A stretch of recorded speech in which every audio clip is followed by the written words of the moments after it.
Welcome to the Complete Story Series. I take trade paperbacks and single issues and I break them down into digestible bites to help you understand. Then I read them dramatically back to you.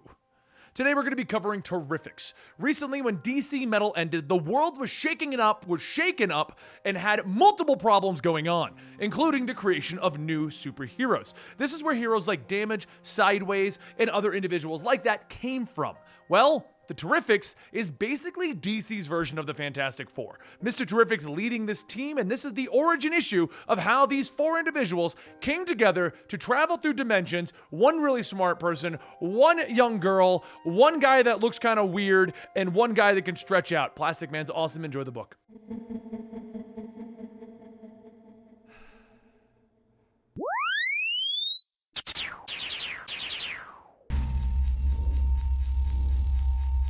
As Java sits, keeping watch over Simon Stagg's lab, a small moth flies onto his shoulder. He snatches the moth and he begins to eat it as he watches a giant orb with the letter T on it float down towards him. The orb opens up and Michael Holt steps out telling Java, "Hello, I've come to see your boss." Java says that Mr. Stagg is a busy man and can only afford a few minutes. Frankly, he's surprised that he would even see you at all, Mr. Holt. Mike yells to Simon that he stole terrific tech out from underneath him. He better damned well make time for me. As Java leads Mike into the lower levels, Java swats at the T-spheres and Mike tells Java that he's here because he was alerted that Simon was messing with one of his old projects. Java says that he has no idea what he's talking about. And Mike laughs, telling him, "Please, we both know you're not as dumb as you look." Once they reach the bottom, Simon's daughter Sapphire then asks, now that Mr. Holt is here, can he help? And Simon yells at her to be quiet. Mike then asks what has he done, and Simon shouts that it is nothing that concerns him. As Mike looks around at the out-of-control machine, he says what he is doing is trying to keep a door open to the dark multiverse. Java yells at him not to say it, but Simon says that it might be time to admit that they are in over their heads. Simon tells Mike that yes, he was trying to access the dark multiverse, and he succeeded. And now he doesn't know how to close it. As Michael takes a closer look, he sees someone suspended between the portal to the multiverse, and he sees that that person that is being held there is Metamorpho. Michael then turns to one of his T-spheres and says that it looks like they're going to need backup. Go ahead and bring him in. Within a few seconds, a red and yellow egg that is Plastic Man shoots in. As Simon asks, what on earth is this? Michael tells him it's not what, but who, and he may be the only person alive that can deal with that. Metamorpho, whose entire body has been changed to metal, begins to yell and struggle to break free, and Michael tells him that he's going to need to relax. Michael looks closer at Metamorpho's body and he says that this composition is nth metal. Just then, Metamorpho flexes his muscles and he breaks free from the restraints and he punches at Michael. As he starts to walk forward, the portal starts to pull him back in, and Michael shouts to Simon, "Close the damn portal!" Simon yells that he doesn't know how to, and as the pull from the portal begins to get stronger, it ends up pulling Metamorpho in, along with Michael and Plastic Man. Once the three of them are in, Plastic Man begins to wake up asking, "What's going on, Michael? Was I asleep?" Michael shouts for him to use his powers and shield him, and Plastic Man reaches out, grabbing both Michael and Metamorpho, placing them into his mouth. Metamorpho begins to revert back to his normal self, and he tells them, "I'm sorry, I didn't mean any of that. Simon just wanted me to check what was in the portal, and like an idiot, I did." Michael tells him it's okay. It was the strange, dark energy of this place. Thankfully, Plastic Man is protecting them. And Plastic Man asks, "I am?" Michael then asks, "What is the last thing that you remember?" Plastic Man thinks back, and he says, "I remember being in the Batcave with old Pony Ears, and he said that he had some super secret mission for me, and after that, it all kind of gets fuzzy." Michael tells him that's right. Batman knew that with his unique molecule structure, he could probe the dark multiverse, but once he came out, he was in a dormant state. It would seem making contact with this multiverse reversed the effects, but for how long, nobody knows. Plastic Man then asks him, "You just left me like that? Huh, I feel so used." Metamorpho steps up stating, "Wait, did I hurt Sapphire?"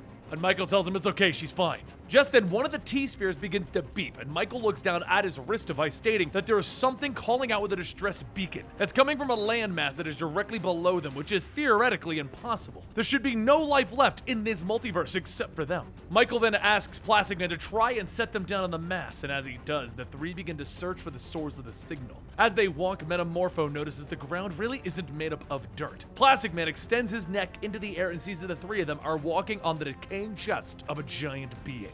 Plastic Man says, "Yep, this is not good. Maybe I should have just stayed as an egg." As Plastic Man brings his head back down, a little spider parasite begins to crawl out and begin to attack. The three of them begin to fight back, and as they do, a female voice shouts to them, telling them to stop. The three of them look up and they see a girl with short black hair floating there, partially transparent. She then asks, "Are you real?" And Michael says, "Of course." And the girl says, "Thank the gods." Plastic Man picks up and tosses one of the spiders away, asking how long has she been here. And the girl says that it's been a very, very long time. Metamorpho then asks, "Are you like a ghost or something?" And the girl tells him, "No, I'm in my intangible form. Everyone from my planet can do it, and since I got here, I can't turn back." Plastic Man then asks, "So where are you from?" And the girl tells him, "My name is Linnea Wazoo, and I'm from..." Michael says, "Well, it's all right now. We've picked up your distress beacon, and now we can get out of here." Linnea then says, "Distress signal? She didn't send off any distress signal. And there's no one else that could have. She's been alone." Michael's T-spheres start to float around and everyone sees an old terminal up on the being's chest. Linnea says that the thing doesn't do anything, and Michael says that perhaps she just doesn't know how to activate it. He pushes a button and a projection of a large man in red appears. He tells them, "My name is Tom Strong, and if you're seeing this, it means that I'm probably dead. And that means it's up to you to save the universe." Metamorpho looks at the man and says, "Who the hell is Tom Strong?" And Michael says that he has no idea, but it seems that we'll need to remedy that very soon. Michael then looks at Linnea and asks if she knows him, and Linnea says, "Don't look at her, the old thing never worked for her before. Plus, she couldn't activate it." Michael then says, "Speaking of, how did you get here?" And Linnea tells him it's like she said, she came from the planet of She was on vacation with her parents a while ago. They were headed for Bismol over at the Magno Ball Championships, and back then she was a little girl. As they traveled through space, there was a storm that opened up a hole and their ship was pulled towards it. Her parents strapped her into the only escape pod and they shot her off. However, her father miscalculated and it was her pod that was sucked into the rift while their ship drifted away. She crash landed here, and when she got out of the ship, she was stuck in her phantom form with no one to talk to other than the spiders. She tried exploring, but there's nothing. Time started to pass, and some days felt like hours while others felt like decades. Metamorpho tries to comfort Linnea, stating that that's terrible. And as he touches her shoulder, he phases through her, and she laughs, telling him thanks. Michael then grabs a hold of the antenna, sending out the signal, and he says that they need to take this back with them to study, but as he pulls on it, it doesn't move. Plastic Man yells, "Let me do it! I'm famous for my muscles!" Metamorpho then grabs on to help, telling Plastic Man that the only muscle that he's got is that one in his jaw that he keeps flexing. After a few moments of pulling, the antenna breaks free and it creates a weird explosion, knocking everyone away. Plastic Man begins to unfold himself around everyone and he asks what is going on. And Michael looks at the glowing antenna and tells him that he has no idea. Just then there's a loud crack, and Metamorpho then asks, "Now what, more spiders?" Plastic Man extends his head up again and says, "Uh-oh, guys?" And Michael says, what does he mean by uh-oh? Plastic Man continues, "I mean, uh-oh! The giant corpsey thing is waking up!" As the beam begins to shift, Metamorpho yells that they need to get out of here, and Michael tells everyone that they need to head back to the portal. As they get closer, the giant being reaches out, grabbing Plastic Man. Metamorpho then turns one of his arms into mist, and he floats up to the being's head, punching him out. Once free, Michael yells for everyone to go. They're almost there! And the being reaches up again as the four pass through the portal. Michael then shouts to Simon to close it behind them, and Simon asks, what happened? Michael pushes him out of the way, stating that he opened at the portal. Now it's time to close it! As the being's fingers begin to creep out of it, Michael hits a series of buttons, and the portal to the dark multiverse begins to close, cutting off the tips of the being's fingers. Linnea looks at the fingers and says that it's gross. She's gonna be sick. Plastic Man asks, "Can ghosts barf? Is that a thing?" Just as things begin to calm down, Metamorpho runs over to Sapphire, giving her a kiss, stating that he's so sorry. And as she kisses him back, Plastic Man watches and says that now he's gonna be sick. And Linnea smiles, stating that she thinks it's sweet. However, Plastic Man stops and looks at his hands, stating, "Well, at least I didn't turn into a giant egg this time." And Linnea touches herself, stating that she's tangible again. She begins to set her foot down, and just as she does, there's a small explosion. She stumbles back and tries to catch herself, grabbing onto the computer, and as she does that, the computer explodes. Michael shouts to Linnea, telling her to change back into her phantom form, and she asks what's going on. He takes a moment to think, and he says, "It might be that your physiology was permanently altered by the time spent in the dark multiverse. I'm gonna need to study you further to see if it's reversible." She shouts, asking, "What if it's not reversible? Does that mean I can't touch something or someone without it exploding? You've gotta help me!" He goes back to his terminal, telling her that he'll do everything that he can, but right now, he needs to make sure that Simon never opens up that portal again. He pulls the chip out of the terminal, and Java yells that that's Mr. Stagg's technology. He can't just do that. He turns to leave with both the chip and the antenna, telling him just watch as he does. Everyone begins to chase after Michael, and they all ask if he's going to leave them there now, and he tells everyone that he doesn't have time to stand around and relive their little adventure. He needs to examine this and figure out who Tom Strong is. He'll come back when he's done. As Michael begins to fly away, Metamorpho says, "What a jerk."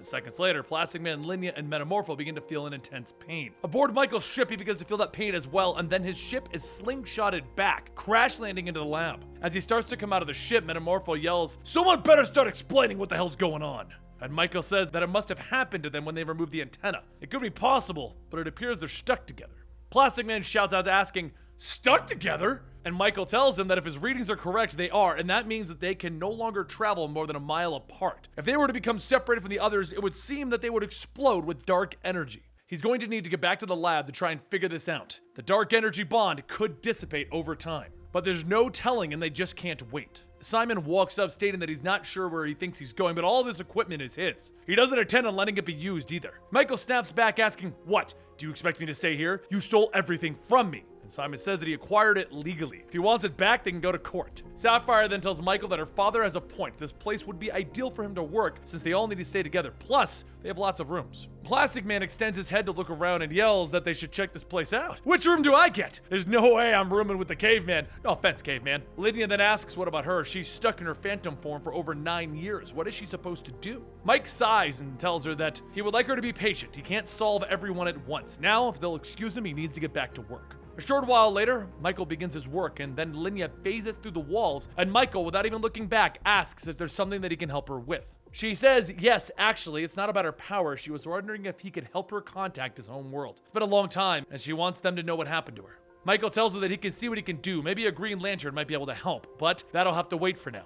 She sighs, stating that she just misses home, and after a few moments, Michael tells her, yes, well, you're stuck here like the rest of us. You're just gonna have to make the best of it. And just then there's a loud explosion from outside with Michael asking, what now? He runs out of the lab asking what is going on, and then he sees a giant red mechanical wheel with guns rolling directly towards them. Plastic Man begins to yell, "Holy war wheel, Batman!" And him and Metamorpho charge forward to try and stomp it. The war wheel crashes into Plastic Man, knocking itself out of the way, and then it stops Metamorpho by shooting him. Michael shouts to Linnea to fly up and touch the guns. He's going to work on shutting that thing down. And as she flies up and begins to throw her explosions all over it, she says that since she can do this, might as well throw them at the big death wheel. Plastic Man then changes form into a slingshot and tells Metamorpho to turn into a rock or a ball bearing or something. Metamorpho turns into a ball, bounces into place, stating, "This is humiliating." And Plastic Man yells, "Come on, this is teamwork. This could be our signature move, the hardball special." As Metamorpho is shot into the air, he phases through Linnea and tells her, "Sorry about that," and he bounces into the war wheel. Once the war wheel falls over, everyone rushes onto it to try and stop it from getting back up, and then Plastic Man asks, "Is anyone else wondering where this thing came from?"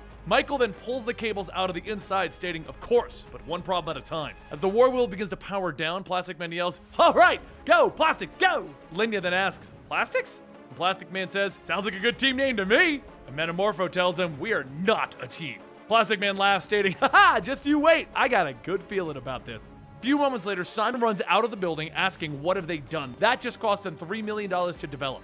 Michael then says, "Of course this monstrosity belongs to you." Simon tells him it's the latest in cutting-edge drone technology. He has a major contract in place for the war wheel. Metamorpho jumps down asking, "If that's the case, why the hell did it attack us?" Simon deflects the questions asking, "It must have been Holt." Michael leans in telling him that he had nothing to do with this. Does he really expect anyone to believe him? And Simon yells that he doesn't care what they believe. Michael then turns back and begins to walk towards the lab, stating that he has work to do, and Metamorpho tells him that he should take a break and catch his breath. Michael then asks, "And how would you suggest I do that?" With Metamorpho telling him, "Heck, maybe after beating up a giant celestial being and beating this thing, we could go get a bite to eat." Plastic Man transforms part of his body into a sandwich and starts eating it, stating that he could eat. Linnea then says that she doesn't really get hungry anymore, but it'd be nice to have a break. Michael listens to everyone, and after a moment of thought tells them that he has work to do, but Plastic Man asks him, "What crawled up your T-sphere?" Metamorpho shrugs, stating his loss. It's time to cook some steaks. A short while later, back at the lab, Michael stares at the antenna, trying to unlock its secrets, but slowly, he's getting nowhere. He sits back watching the video of Tom again, just asking, who is he? He has a problem that needs to be solved, no matter what. So there you have it. Some people are calling this DC's Fantastic Four. Some people are calling it its own unique book. In my opinion, it's DC's Fantastic Four. I'm not sure which panels got used, but I'm pretty sure they've used the panel that shows the giant alien. Does that not look like Galactus to you? Because it looks like Galactus to me. Anyway, I enjoy Terrifics. It's one of the 3 books that I'm reading as of the new Age of Heroes, including Damage and Sideways. So we'll probably be continuing it unless this video did completely horrible. So if you want this to do well, share the video, give it a like, subscribe to our channel, and we'll keep doing Terrifics. I'll see you guys next time right here.